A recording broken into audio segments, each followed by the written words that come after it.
Chapter 1 is called What is Suboxone? In Chapter 1 on Suboxone, we will be reviewing the definition, its uses, and the various configurations the medication comes in.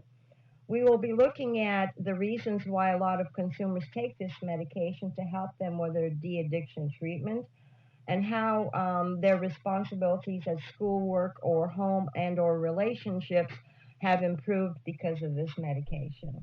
We also will be reviewing the statistics as well as providing you with various quizzes at the end of the chapter. When you go on the internet and look up Suboxone, there's many definitions for Suboxone. So let's review what Suboxone is.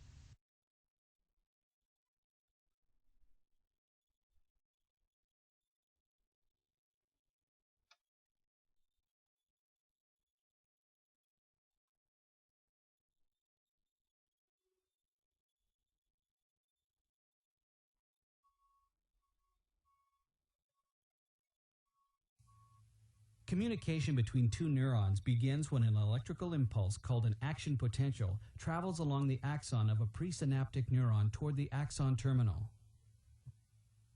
The action potential cannot cross the synaptic space. When it reaches the axon terminal, it causes membranous sacs called vesicles to move toward the membrane of the axon terminal. The membrane of the vesicle fuses with the membrane of the axon terminal, enabling the vesicle to release its contents into the synaptic space. The molecules released from the vesicles are chemicals called neurotransmitters. They drift across the synaptic space and bind to special proteins called receptors on the postsynaptic neuron. Suboxone acts as an antagonist that blocks other opioids. Suboxone produces sufficient agonist effect to enable opioid-addicted individuals to discontinue the misuse of opioids without experiencing withdrawal symptoms.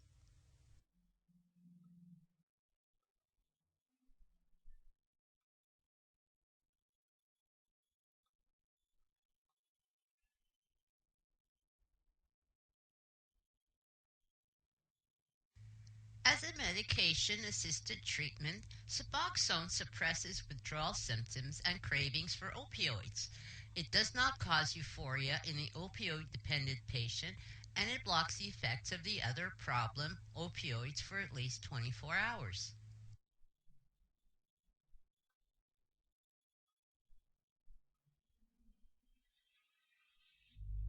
Suboxone is in a category of its own. There is no other drug compound like Suboxone. As a basic explanation adequate for our purposes here, Suboxone occupies the same receptors in the brain as that of more traditional opiates like heroin, methadone, oxycodone, etc. However, the claim is that it doesn't produce the high associated with these other substances. Therefore, a person formerly addicted to opiates can theoretically live a productive life while on Suboxone, functioning in society and all the while avoiding withdrawal symptoms. So how does Suboxone work? When the opioids attach themselves to the receptors, dopamine is released, causing pleasurable feelings to be produced.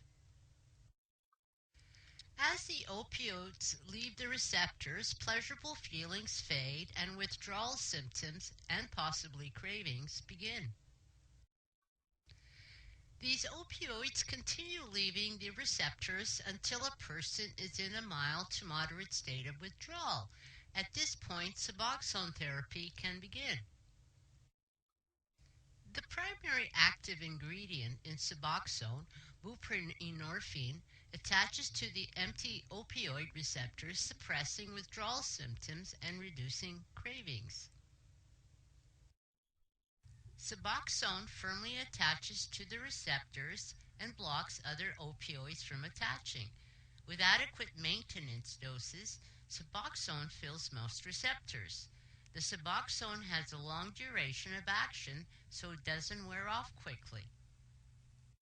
In terms of uses of Suboxone, the primary use is basically used for people who have opiate addiction and dependence on it. And the other part of it is that these people have tried various methods and have been very unsuccessful in staying clean.